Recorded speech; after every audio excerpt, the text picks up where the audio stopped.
Hello, and thank you for tuning in to Hey Black America. My name is Melanie Yvette, and I am the Senior Social Media Strategist at the NAACP. This week, the sports world witnessed a very scary and shocking moment when Buffalo Bills safety Damar Hamlin suffered a cardiac arrest on the field during a Monday night football game against the Cincinnati Bengals.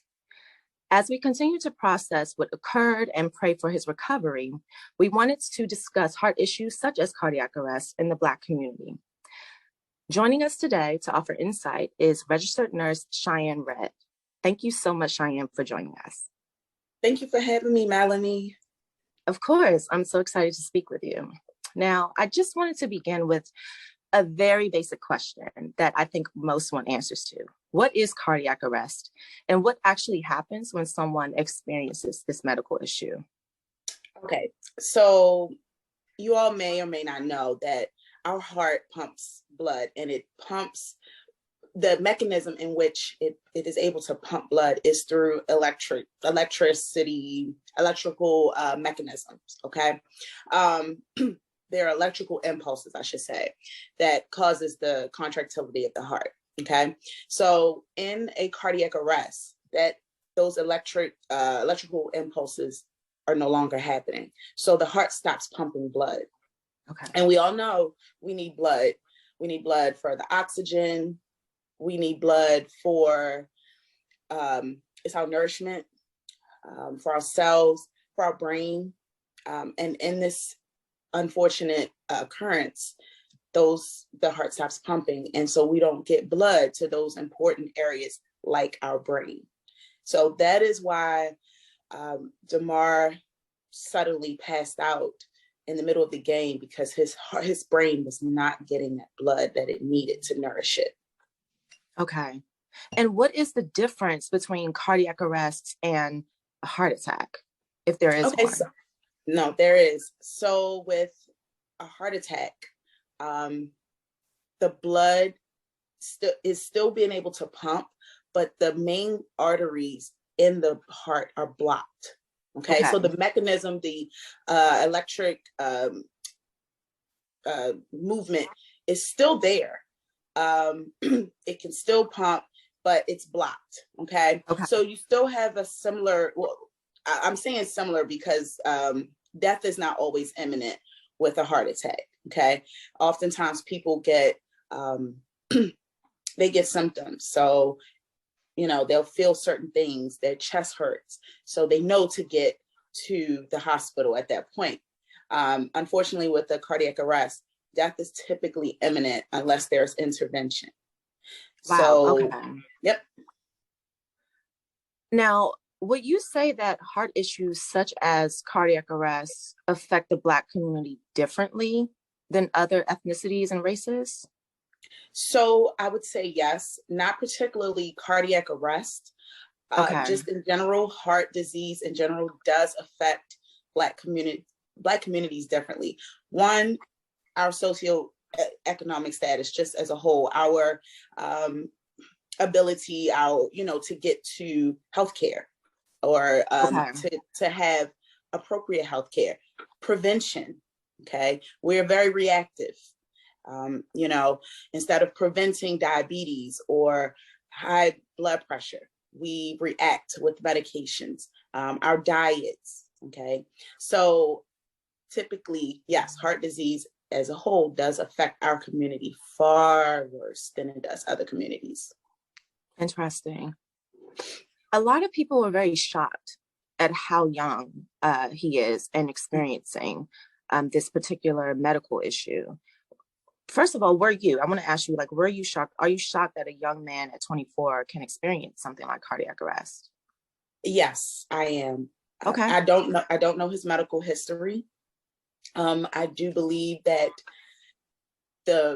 something happened with the hit. I did read somewhere that the hit that he endured prior to that did jumpstart that cardiac arrest. So I don't necessarily think he had any predisposing conditions. I think it was more of a mechanical thing that caused that. So this is not. I'm sorry. No, I was just going to say, you think that impact really took it over the edge? Yes. I believe that if he did not get, it was a perfect storm. If he did not get hit in that angle and that, that force, probably would not have disrupted that electrical activity in his heart to cause it to stop pumping. Now, he did stand before he collapsed. So can you explain that a bit further? So I believe that once he was hit, that caused the electrical impulses in his heart to stop, to cease, and the heart stopped pumping. Okay. There was a delayed reaction. So I believe in that time when he was standing, that was that delayed reaction. We still have blood that's oxygen rich in our going to our brain and things like that. And I believe that he was able to stand as a result of that delayed reaction. And that's why you saw him collapse. Because he did not have enough oxygen rich blood that was still going to his brain, it caused fainting, unconsciousness. Okay. Oh, so okay. Yeah, no. No, but I understand. Okay, that makes sense, because a lot of people were trying to figure out how could he be able to stand if that impact was so extreme. Mm-hmm. And I think a lot of people just don't understand, like we said earlier, how cardiac arrest actually works and what actually happens to your body and to your heart as you are experiencing that. Now, I feel as though there should be warning signs of cardiac arrest if there are warning signs of a heart attack, but I obviously know nothing about the medical field. So can you tell me if there are signs of warning signs of cardiac arrest? Yes, so they are similar in nature to a heart attack, Okay. minus the pain. The pain from a heart attack comes from that blockage and that Okay. area dying. So typically with cardiac arrest, the patient does not experience that pain necessarily, but they will experience heart palpitations, which is that fluttering that one may feel in their heart. They might experience dizziness, wheezing, shortness of breath, which also they may experience in a heart attack. Now, you spoke a bit about prevention earlier. Mm-hmm. What are some preventative measures that we can take, particularly in our community, to prevent cardiac arrest, to prevent heart issues, or to essentially monitor them and keep them under control? Well, I'll speak generally about heart disease. So one is a healthier lifestyle. I know we speak about healthy lifestyles all the time, but I think in some of the lower income households, they may not know necessarily what's a healthier lifestyle. So incorporating more fruits and vegetables, decreasing carbs, and just educating that community about what has a lot of carbs. Grandma would always say, I got sugar diabetes. Sugar diabetes is not just sugar. There are carbs in everything: apples, fruit, other fruits, bread. So just knowing what carb count is best for you. Decreasing foods with high salt intake. Sodium, yeah. A lot of sodium. There are a lot of foods like ramen noodles that are inexpensive and very popular. And popular during the pandemic, particularly. Absolutely. And they have such a high sodium intake content, frozen foods, fried foods, anything that's not fresh or has to be preserved is going to have an increased amount of sodium. So those two food changes right there will help tremendously. And then not living a sedentary lifestyle. Okay, you don't necessarily have to go to the gym, but we are in a world where we are connected to our phones. Kids are connected to tablets.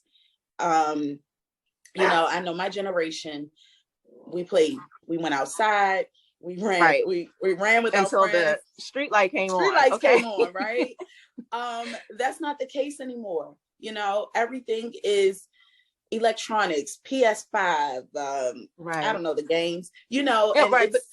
But it's true. And in addition to that, an adult life right now is very work from home based. Yep. So Yep.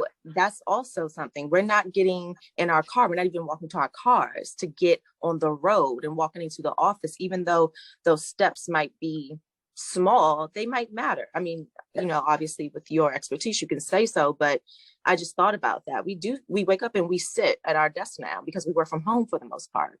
Absolutely. And those are goals for people. You know, people are looking at saving money on gas, especially with the hiking, you know, gas prices. And it's like, well, I can stay at home. I can, you know, not pay for childcare. I can, you know, not have so much outgoing expenses.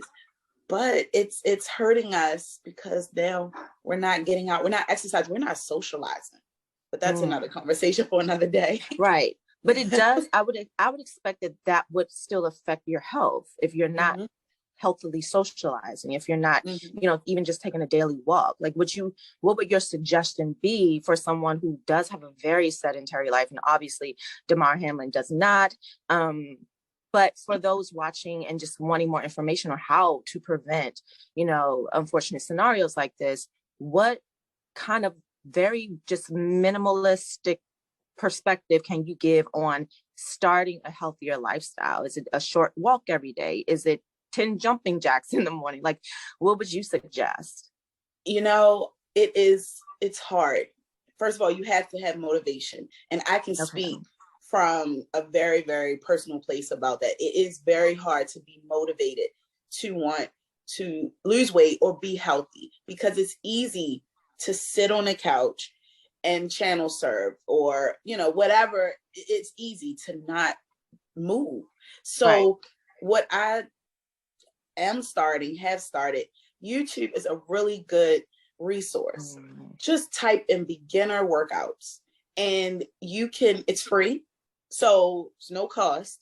I'm sure everybody that's watching has access to YouTube. That's YouTube, right? You know, and find some beginner workouts. You can find low impact workouts. You can find workouts that you can do in a chair because there are certain people that can't necessarily get up or be active standing up. Right. And we want to be inclusive to those people as well. Absolutely. Absolutely. You can, Amazon, they have 5 pound, 2 pound weights that are very inexpensive, you know, and if you can't afford that, use your something that's heavy in your house, like your laundry detergent, you know, be practical. Great point. Yes. You know, it doesn't have to be something that you have to spend money on. And it's just that, you know, being healthy is not about not being fat or being snatched. It's so much deeper than not being fat or being snatched. So I really hope and pray that our community can see the benefit in living a healthier lifestyle, drinking more water, drinking less soda, less juice, less alcohol. You know, heart disease is real. And if it's in your family, you are that much more likely to experience heart disease. Wow. Thank you so much, Cheyenne. And I do want to piggyback off of that quickly before I let you go, because one might watch this segment and say, well, Damar Hamlin is healthy. He's 24. He plays football. He, you know, clearly has been very fit pretty much his entire life, or at least since he was probably in his teens, right? So I think one would say, okay, well, what about those who may not even have signs? Is it about regular checkups? Is it, like you said, knowing your family history? What other measures, in addition to like working out, eating better, for those who would completely be unexpected to experience this, could you suggest? Well, unfortunately for Damar Hamlin, that situation was a unicorn. You know, this was totally mechanical, blunt force, if you will. I don't believe, again, I don't know his history. But just from me being, in the healthcare field and just seeing and reading different things, I do believe it was from that hit, and that caused his heart to stop. I think if he was not hit in that way, he would have continued the game and whoever would have won. So I don't think that necessarily it's something that you can do to prevent. And that's why I wanted to discuss heart disease in general. A cardiac arrest happens. It's not something I can say that, oh yeah, you can definitely prevent cardiac arrest. Got it. Okay. Thank you for that clarification. Yes. That is, I would not say that is 100% preventable, but it is less likely when you have a healthier lifestyle to, keep your heart healthy. That is a legitimate terminology to keep your heart healthy. Heart health is real, absolutely. It was a very beneficial thing for Damar and his family that those people that were on the field that were CPR certified and that were able to manually, I should say, keep his heart pumping. That was the key. That is, I believe, why he is still in this fight right now. Because of their quick actions. So, getting CPR certified is also to your benefit. Now, I do want to wrap up with just one last question, and you obviously can give, whether it's a medical suggestion or just really your opinion from being in the medical field. What would be the next best steps for his recovery? I mean, it will be very slow, but what do you feel would be the next best steps? Just obviously he needs rest. But is there anything that you think his doctors or the medical team around him might say, like, this is what we probably want to do with Damar next, or this is what we don't want him to do? What would you think? Well, I literally just read an article or a piece, I believe this morning, of where he is now. So from a cardiac standpoint, I believe he's stable. So his heart is now pumping. Now they are concerned about his neurological status. Okay. Because he took some insult to his brain, there was a period where he did not have blood to his brain. So unfortunately, I'm sure the doctors know more, but whatever they're releasing, all they said that, he's in a neurological, like he's getting better in that aspect. So we have to see what deficits, if any, he will endure or has endured as a result of losing blood to his brain. It could be nothing. It could be slurred speech, and he needs some speech therapy, just to learn how to form letters, how to form words again. It could be as bad as him not being able to walk and learning how to walk again. So I can't really speak to. I just hope and pray that it's very minimal, hopefully the quick actions of the people on the field, decrease that possibility. Outcome. Thank you, Cheyenne. I mean, this has been really helpful, really informational, just really informative. And we just keep him in our prayers and in our thoughts. And again, for those watching, we hope that, this information has helped us understand a bit more. It's definitely helped me understand a bit more about just heart disease and heart issues in general, but really understanding like what cardiac arrest was and what really happened, particularly to this very young, healthy Black man on Monday night. But, I just wanted to again say, I appreciate your insight. We appreciate you joining us. Can people follow you anywhere, or can they find you anywhere? Yes, I could be found on Instagram. It's Nurse Redd 85. So NURSEREDD 85. Thank you so much. And Cheyenne, you have a great one. Again, really appreciate your insight. Really appreciate you taking the time to speak with us today. And again, we are absolutely keeping our thoughts and prayers with Damar Hamlin, his family, his teammates, his friends, and those who love and care for him. Thank you for having me. And yes, I agree with you 100%. We are all praying and hoping for the best recovery for Damar Hamlin and keeping those close to him in our thoughts. In anticipation of updates on his medical condition, we wanted to speak to the mental and emotional health of those around him and those who witnessed what was a very scary moment. Joining us today is counseling psychologist and sports mental health expert, Dr. Mosley. Thank you so much for joining us today, Dr. Mosley. Thank you so much for having me. I appreciate it. Now, I want to begin with a very just like general question about mental health and when it comes to this particular tragic moment. And as we await these updates on his condition throughout the next few days, because he's in critical condition at the moment, what guidance would you offer those dealing with emotional and mental trauma after witnessing this during Monday night's game? Thank you so much for opening it up that way. So yes, on Monday evening, Damar Hamlin suffered a cardiac arrest. And those of us who were watching witnessed a traumatic event. So obviously right now, wanting to keep him and his family uplifted with our thoughts, our prayers, and our actions, but we also have to think about how we have to take care of ourselves after witnessing a traumatic event. After seeing people, after seeing something like this, people will feel a variety of things. What's really normative is a combination of intense fear, shock, confusion, feeling angry, feeling overwhelmed, sometimes all of these things at once, because it's our brain's way of trying to make sense of what we saw.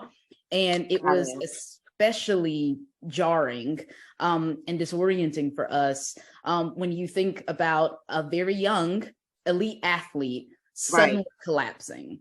That in and of itself is something that really moves us to a place where there's this psychological phenomenon that is really traumatic. And when we think about trauma, we say the word trauma a lot, but trauma is simply the emotional response that's lasting after we witness or experience a distressing event, which we all did. And so it's really important for us to take great care and to recognize that any of these responses that we have are really normative, because once we experience a trauma or we witness something that is traumatic, it impacts us psycho-emotionally, physically, mentally. All of those things will show up and can impact us immediately once it happens, but then also for a couple of weeks or so afterwards. Wow. And what kind of effects can witnessing a traumatic experience like this have on his teammates and coaches, and honestly, anyone who saw this in real time or who has watched the replay? It's been hard for me to even watch the replay. I didn't see it in real time. What kind of effects would someone potentially experience? Well, I'll break it into two camps. So I'll do the sports specific context last. In terms of teammates, coaches, trainers, and folks in the sports space. I'll start with those of us who witnessed it and then end there. For those of us that witnessed it, anyone who witnessed it, whether you were there or you watched it on replay like you did, or if you were physically present, after witnessing a traumatic event, which was a catastrophic injury, what is common is having kind of feelings of having the thoughts and images replay over and over again via a reenactment, like a flashback, or nightmares when we are asleep, having trouble concentrating, feeling dazed, feeling confused, not really able to make decisions or manage kind of the task we normally would because we have these kind of intrusive thoughts. It's not uncommon to want to isolate and kind of be by ourselves, not really engage with anyone. And sometimes there's a physical reaction. So people may have migraines or headaches, GI issues, like you have a stomach ache, feeling very, very anxious. That's common because we feel it in our minds and in our bodies. And then also on the other end, since we're trying to self-soothe, we're trying to cope and take care of ourselves, sometimes people will turn to an increased use of alcohol or drugs to try to distract. Indulgence. from what happened. And so all of these things are pretty common. In the sport context, it becomes, I think, even more acute, simply because, and we have to be honest, and when I'm talking to coaches and players involving this and the media, it's validating their feelings. It is terrifying. This is the worst case scenario when you play football or you play any sport. This is the worst thing that can happen. The potential of having someone die on the field. And so we have to acknowledge that. This is terrifying. This is scary. And as a teammate, as a coach, other folks trying to deal with that, this shows up in a variety of ways. In addition to what I said before, in the context of sport, if you are trying to perform or go back out there and play within the next week or so, if you're having struggle concentrating, if you're not able to kind of wrap your mind around it, if you're still struggling with it yourself, it's going to impact whether you're able to play, not only play well, but play at all. And there are these moments where we have to be really thoughtful, because whether you have a physical injury, like you have an ankle sprain or you tweak your hamstring, right?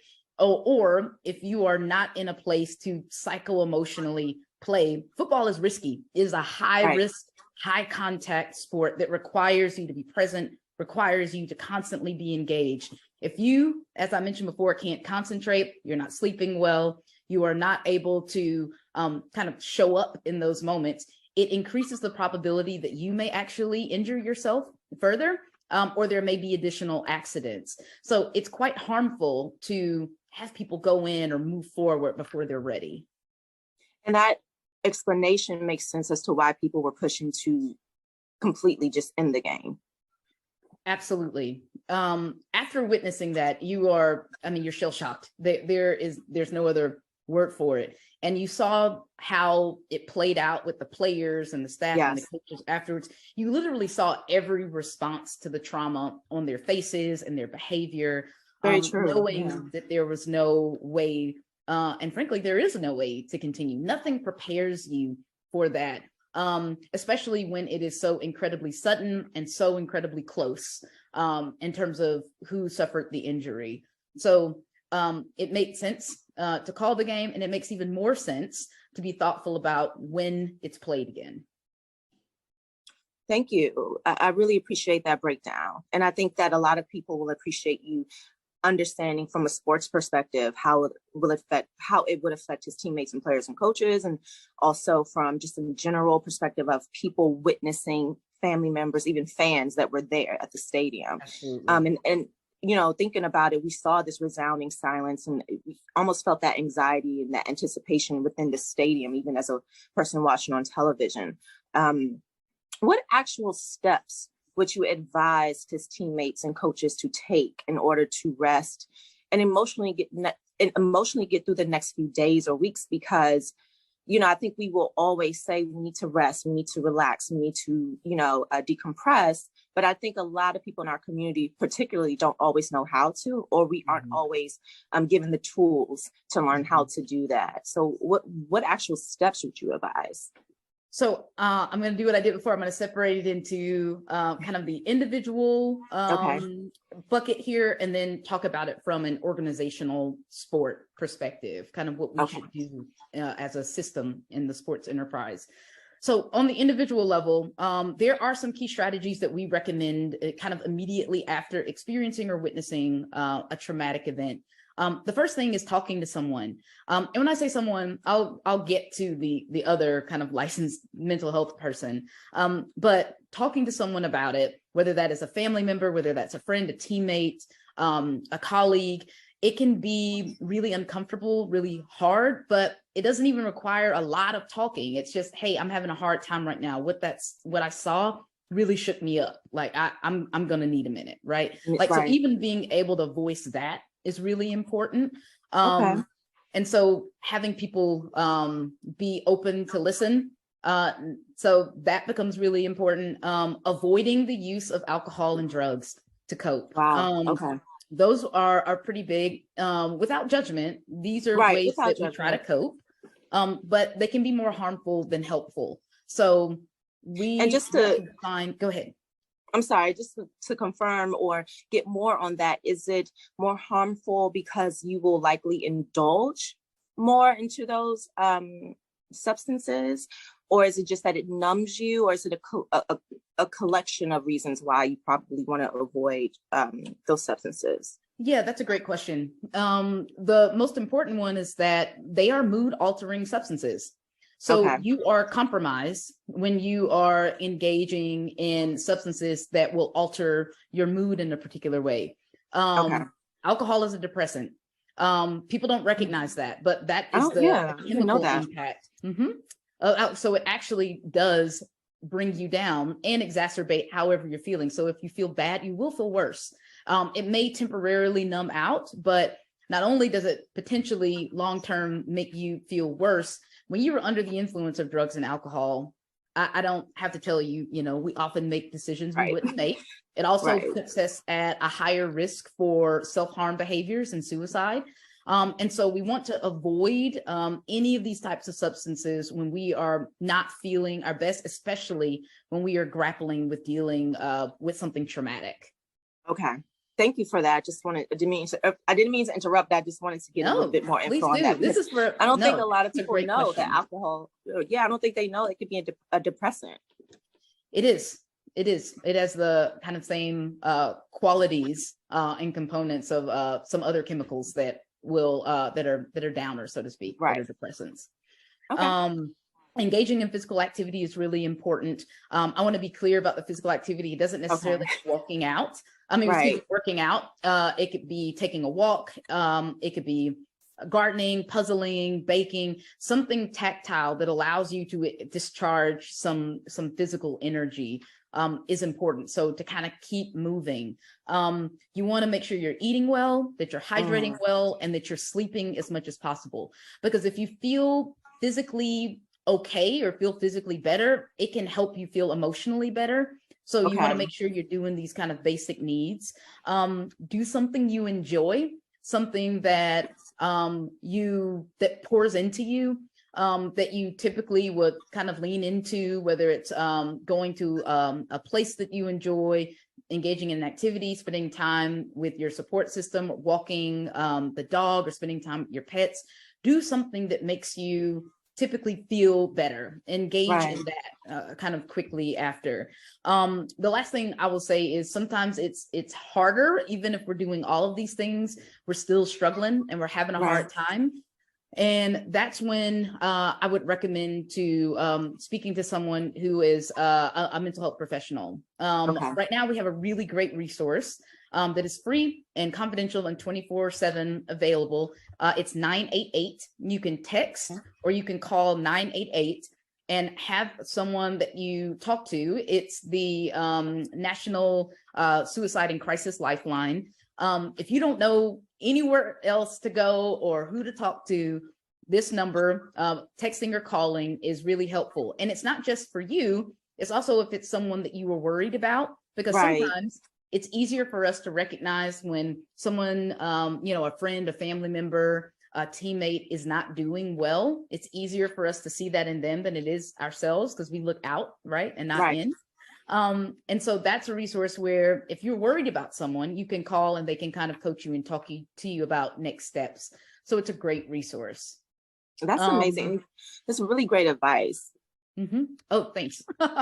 Honestly, because so many of us, I think, really, particularly in our community, we want to have better mental health, just like experiences. And I don't think that many of us know where to begin. So knowing that there's a resource out there, even if we don't have someone in our close circle, everyone doesn't sadly always have a close knit circle of people to go to. So knowing that there's a resource, and it's 988, you can text, and it's anonymous and everything. And that's great, honestly. Correct. 988 is fantastic. And if you don't have a therapist or someone that you can talk to, that's a great place to go. And if you go to your primary care provider and say, I've been having a tough time for the past few weeks, is there something you could recommend? That's also another entry point to getting some additional resources. that people often don't think about, because they also are assessing people for depression and anxiety, especially post-COVID. So those are two immediate access points that people can use to get help, or at least to get more information. Thank you. I really appreciate that, Dr. Mosley. And I did want to ask you one more question that I thought. Oh, let's go. I have one other part I was supposed to answer on the sports side. Oh, I'm so sorry. I'm cutting you off. Let me relax. These are great questions. I just want to make sure I answer your questions. Right. I'm going to let you finish, because I definitely want everyone to hear the sports aspect of this, obviously. On the sports side, in addition to what I said, those resources and those strategies are all still important, but that's on the individual level. On the organization and team level, there has to be a kind of this co-creation of an environment that's conducive for people asking and receiving help. So that means coaches, GMs, trainers, the medical staff, the mental health staff, all of them have to be on the same page in terms of providing resources that are accessible and available. So whether that is on site, whether that's on the sidelines, or via telemedicine or telehealth, there simply needs to be a pretty significant show of support, so that we have this framework. After there's an injury or after there's a catastrophic event, you often will see, the Red Cross will deploy a large group of people to help, right? This is a very similar event. We need a really large kind of show of support and help and care, so that if you need it, it's right there. If you don't, then that's fine. But when you do, it's available. So the organization has to create these opportunities and provide it before it's asked for, just so it's there when people need it. It's just in the environment. And then being very well aware to both listen to what athletes and coaches are saying and what they're feeling, and then making the assessment of whether people are in a good, safe place psychologically and emotionally to go in and play. Do you feel as though this could change, and this could, absolutely be your opinion? Do you think this could change or shift how, I would say, the leaders in the sports industry handle traumatic experiences in the future? Granted, we don't want this to ever happen again, but do you think that this could shift or elevate how they handle situations like this, particularly from emotional and mental health? Because I do think that we could have the tendency to not think about the emotional and mental health of players in a sport that is so high contact and very aggressive in its own way. You think, oh, they're strong, they can get through this, but no, they're human. So do you think that this can shift or elevate how they approach situations like this in the future? I think this is a really unique opportunity. I think both things are true. It's a really unfortunate, really catastrophic incident it's the worst case scenario in sport. It's something you never want to see. And it is an opportunity for us to be able to do a better job, so that we help people take care of themselves, so that we're able to get these outcomes that we're looking for in terms of not only performance, but overall well-being, kind of long-term.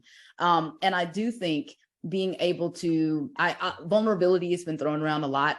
And I agree that it takes courage and vulnerability to talk about this, but also to equip the environment so that it is conducive to people being able to get these resources and even know that they're there and they're encouraged to get them.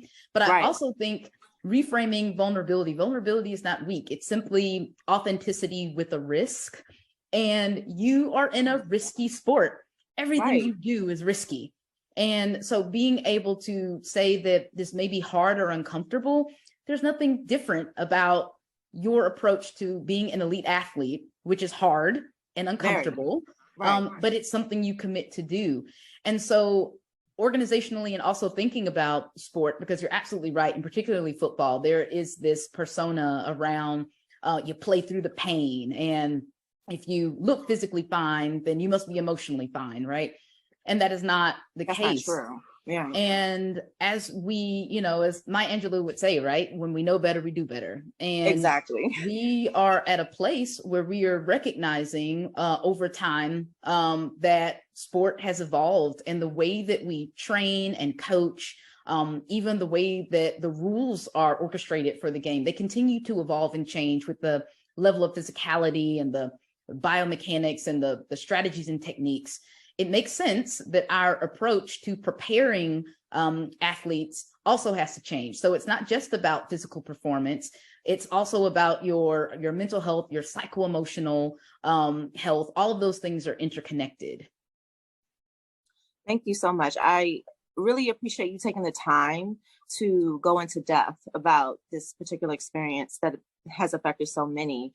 I do want to follow up and just close out with any perspective on how the team players, or even just those who have witnessed this, should handle social media, because I do think that social media plays a very intriguing part in witnessing something traumatic. Do you have any last thoughts on how someone should either be off of social media, how often they should be on, should they avoid reviewing or replaying that clip? Like, is there anything that you would suggest in terms of social media? Excellent question. That is an excellent question. And you're right.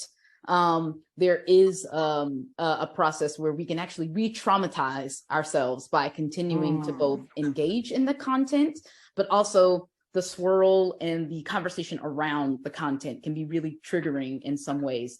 That makes sense. We do have to be really thoughtful about what we consume and when.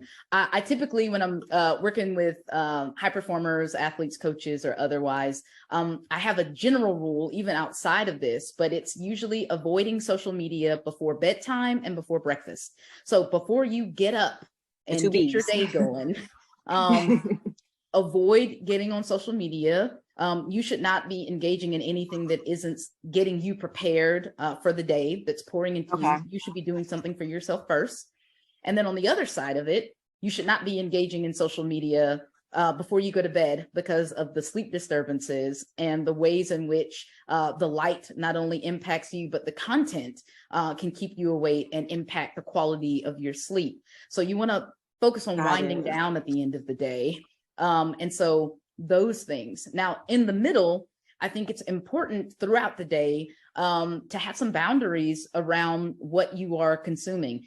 If it is emotionally taxing, or you're recognizing that it's distressing or it's hard for you, I would unplug. And even being able to do that for 10 minutes or 15 minutes, the research shows is actually helpful too. But it's even more of stopping yourself from, you're probably familiar with doom scrolling, right? I was getting ready to say, as a social media manager, I am a doom scroller. I will not lie to you. But it's easy to do. And the way that social media is structured, you can just literally spend hours, right, looking at content after content. And so we do have to have the presence of mind and the intentionality to do that. Some people will take it a step further to put timers on their phones. Some people will think about pairing it, if you have the presence of mind of like, what's something else I can do in place of this? There are a lot of different tactics. One of the most extreme ones I've seen, but it's very effective, is putting your phone in a place where you have to stand to use it. So not allowing yourself to lay down or sit down while you're on your phone. So if you notice that you're standing up for an extended period of time, it is not comfortable. You're going to want to sit down, you're going to want to lie down. But if you want to limit how much you're on social media, only allowing yourself to do it while you're standing up. And people's numbers in terms of that report at the end of the week goes down pretty significantly if you aren't able to kind of sit down or lie down to be on the phone. So I'm going to try that one. I like that. No, I am. I'm going to try that one, because I do think being comfortable with your phone, I think, is what strikes most people to just do the doom scroll. You're just cozy, you're in bed, you're on the couch. So I actually like that suggestion, that tip. And this has been such great information. I truly appreciate, you being able to speak with us and speak to our community about how to handle not only this situation, because we do support even within the community and entertainment world. Like, we are a community and we are all affected. And I do want to just say that in addition to you offering this information, I think that so many are afraid to ask for this help. They're afraid to ask for tips. So thank you again. And how can people, contact you? How can they follow you? Where can they catch you? If they want any more information, if they want to speak to you, book you. All of the above, right? I like to keep things really simple for folks because they're websites, but I'm on social media as Dr. So the word Dr. DOCTOR _Mosley MOSLEY. And that's on IG, that's on Twitter, and all of it'll have the links to the website, both of the websites that are connected to the work that we do. So that's the easiest entryway for me. I love it. Thank you so much, You're so Dr. welcome. Mosley. Your work is absolutely needed, and your words of wisdom today and your advice is just so helpful. And we do pray for his speedy recovery, and also his teammates, his coaches, and those who have just witnessed this moment and who care. We care as a community. So, absolutely. Thank you so much. Thank you. This was a delight. Thank you for having me. I know it was.